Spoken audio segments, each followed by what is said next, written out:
Muito bem, primeiro ano. Vamos agora para o terceiro formulário, tá? Deixa eu guardar o meu boneco aqui. Fica aí, Luigi. Muito bem. Então, o terceiro formulário do PET 2, tá? Assunto, leitura e interpretação de gráficos, tabelas, também bem tranquilo. O terceiro e o quarto formulário são sobre isso, tá? Então, vamos lá então.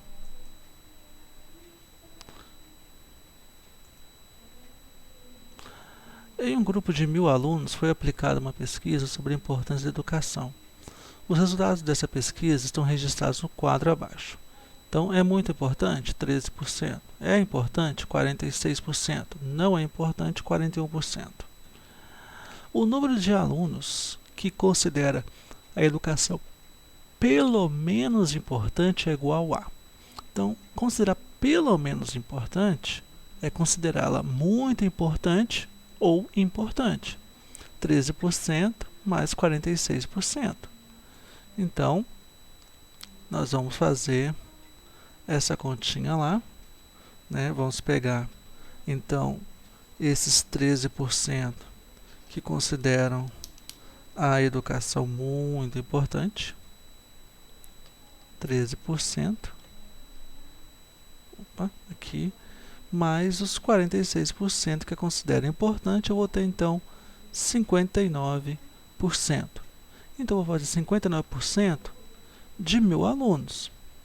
Multiplico 59 por 1000, 59 vezes 1000, e divido o resultado por 100, porque é porcentagem. Então, posso cortar 2 zeros com 2 zeros. 59 vezes 10, 590. Então, essa é a resposta número 1. Lá na número 2. Na número 2 está escrito o seguinte. O dono de uma farmácia resolveu colocar à vista do público o gráfico mostrado a seguir, que apresenta a evolução total de vendas em reais de certo medicamento ao longo do ano de 2011. Então, você tem aqui ó, janeiro, fevereiro, março, abril até dezembro. De acordo com o gráfico, os meses em que ocorreram a maior e a menor venda absolutas em 2011 foram. Então, a maior venda é aquela que tem um pico maior, né? Então, aqui, ó, junho. E a menor venda é que tem um pico menor, agosto. Então, respectivamente, a resposta então é junho e agosto. Aqui a letra E, junho e agosto, tá? Muito bem. Continuando. 3. A figura a seguir apresenta dois gráficos com informações sobre as reclamações diárias recebidas e resolvidas pelo setor de atendimento ao cliente, SAC, de uma empresa em uma dada semana. O gráfico de linha tracejada, que está vendo esse cinza aqui, informa o número de reclamações recebidas no dia. E o de linha contínua, que é esse aqui de preto, é o número de reclamações resolvidas no dia. As reclamações podem ser resolvidas no mesmo dia ou demorarem mais de um dia para serem resolvidas. Então, você está vendo que, por exemplo, aqui na quinta-feira, eu tive mais reclamações recebidas do que resolvidas, está vendo? No sábado e domingo foi o mesmo número, né? Resolvidas e recebidas. O gerente de atendimento deseja identificar os dias de semana em que o nível de eficiência pode ser considerado muito bom, ou seja, os dias em que o número de reclamações resolvidas excede o número de reclamações recebidas. Então, ele quer saber os dias, né, de maior eficiência, são dias em que o número de reclamações resolvidas é maior que o de recebidas. Então, onde essa linha contínua está maior, né, do que a linha tracejada. O gerente de atendimento pôde concluir, baseado no conceito de eficiência utilizado na empresa e nas informações do gráfico, que o nível de eficiência foi muito bom na. Então, eficiência, a quantidade de reclamações resolvidas foi maior que as recebidas. Então, onde essa linha preta é maior que a linha tracejada. Então, aqui, ó, na terça e na quarta-feira. Terça e quarta-feira, letra B. 4. O gráfico mostra a variação da extensão média de gelo marítimo em milhões de quilômetros quadrados, comparando dados dos anos 1995, 1998, 2000, 2005 e 2007. Os dados correspondem aos meses de junho a setembro. O Ártico começa a recobrar o gelo quando termina o verão em meados de setembro. O gelo do mar atua como sistema de resfriamento da Terra, refletindo quase toda a luz solar de volta ao espaço. Águas de oceanos escuros, por sua vez, absorvem a luz solar e reforçam o aquecimento do Ártico, ocasionando o derretimento crescente do gelo. Com base no gráfico, e nas informações, é possível inferir que houve maior aquecimento global em... Então aqui, ó, você tem nessa coluna, na linha vertical, extensão de gelo, e aqui na horizontal, meses, e aqui é o gráfico. Então, cada ano, gráfico, um ano. Então, você há de concordar comigo que quanto menor a extensão de gelo, maior foi o aquecimento global. Então, em qual ano tem menos extensão de gelo? Aqui, ó, em 2007. Letra E, resposta final. Número 5. A taxa de mortalidade infantil vem decaindo a cada ano no Brasil. O gráfico gerado a partir dos dados do IBGE apresenta a evolução da taxa de mortalidade infantil, número de óbitos para cada 1.000 nascidos vivos de crianças com até 5 anos no Brasil, no período de 2000 a 2011. Então aqui você tem o gráfico, então, por exemplo, em 2000 foram 30,1 óbitos por 1.000 nascidos vivos. Em 2009 caiu para 22,5.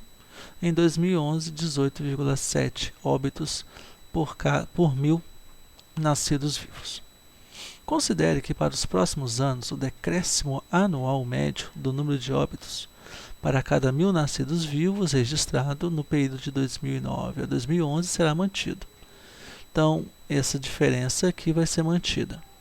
A partir das informações fornecidas, a taxa de mortalidade infantil de crianças com até 5 anos tornar-se-á inferior a 10 no período de... Então, vamos lá. Primeiramente, nós vamos, então, calcular essa taxa, Então, disse lá que em 2009,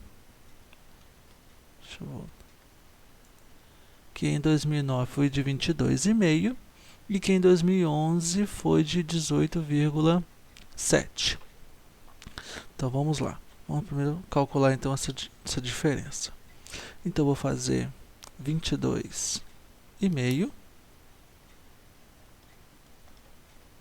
menos 18,7, o que vai me dar 3,8. Em 2 anos, correto? Se eu dividir isso aqui por 2, que vai me dar 1,9, essa aqui é a taxa de decréscimo a cada ano. Então, a partir de 2011, que é onde falou, em 2011, você tinha uma taxa de 18,7 óbitos para cada 1.000 nascidos vivos, e agora vai diminuindo 1,9. Então, eu vou fazer essa conta, vou diminuindo 1,9 para cada ano aqui. Então, por exemplo, em 2012, vai ser 18,7 menos 1,9, o que vai me dar 16,8.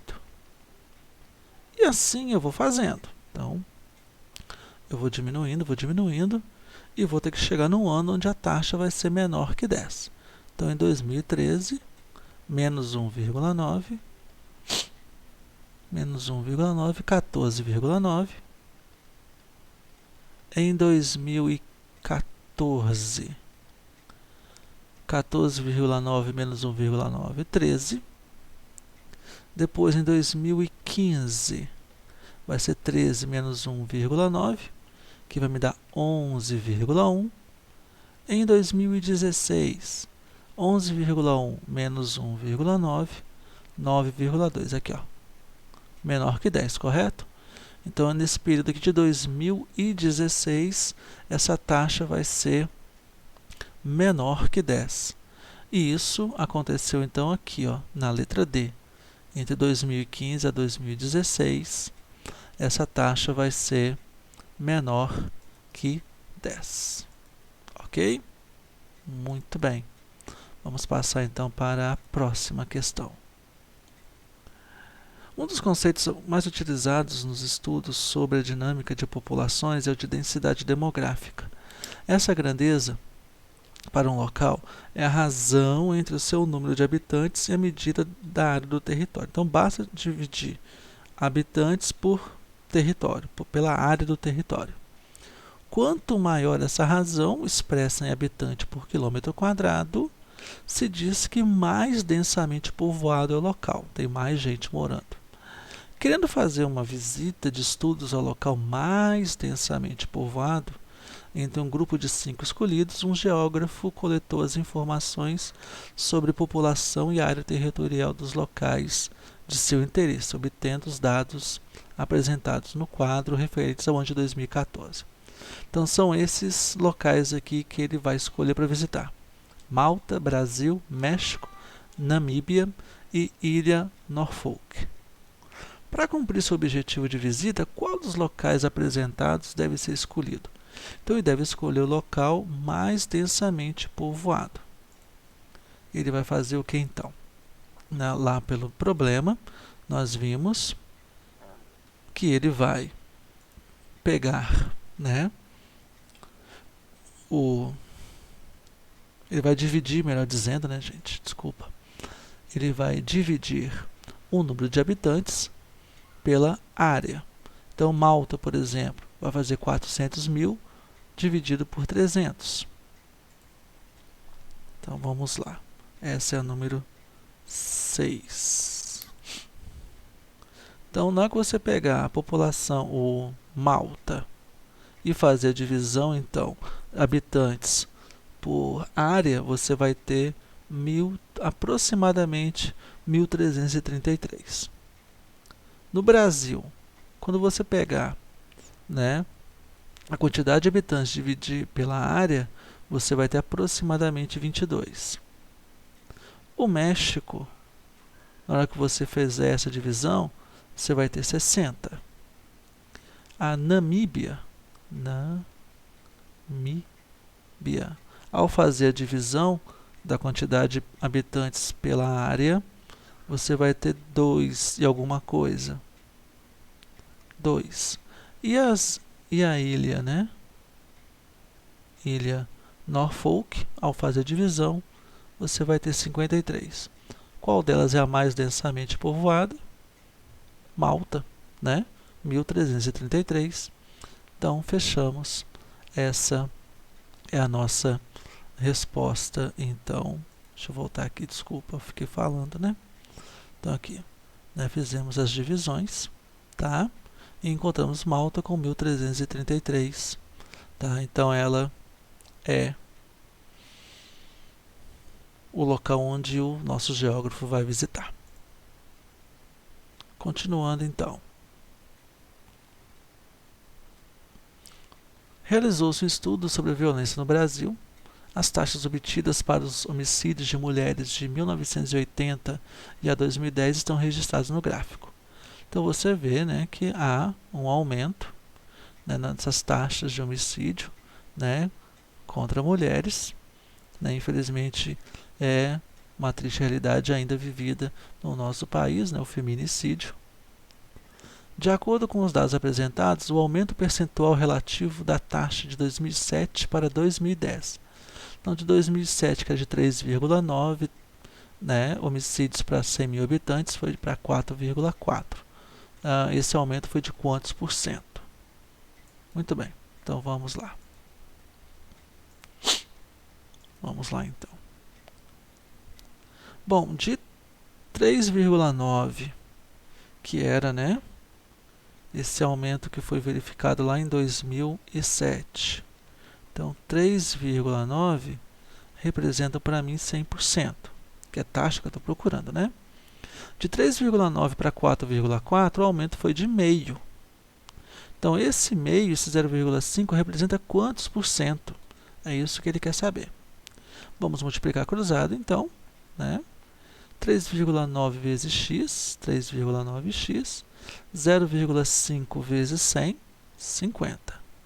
3,9 está multiplicando, vai passar dividindo, e 50 dividido por 3,9 dá 12,8%. Lá na nossa questão, nós iremos marcar a letra B, porque está mais perto de 13%. E número 8.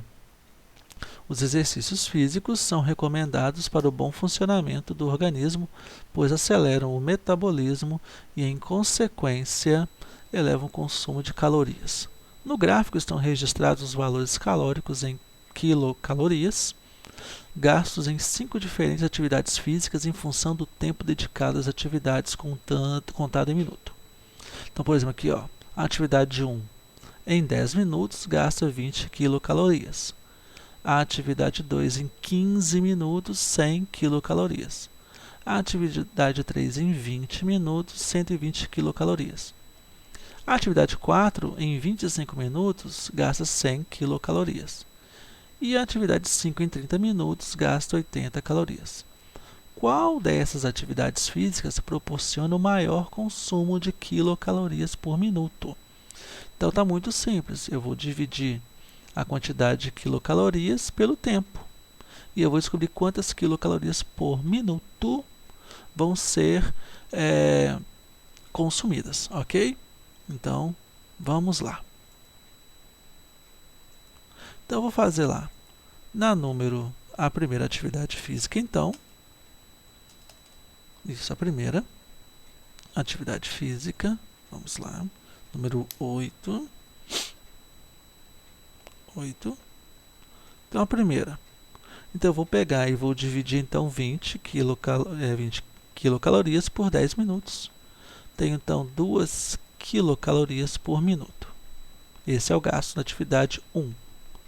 Na atividade 2, são 100 quilocalorias em 15 minutos. Fazendo a divisão, eu vou ter aproximadamente 6,7 quilocalorias por minuto. Continuando, a atividade número 3,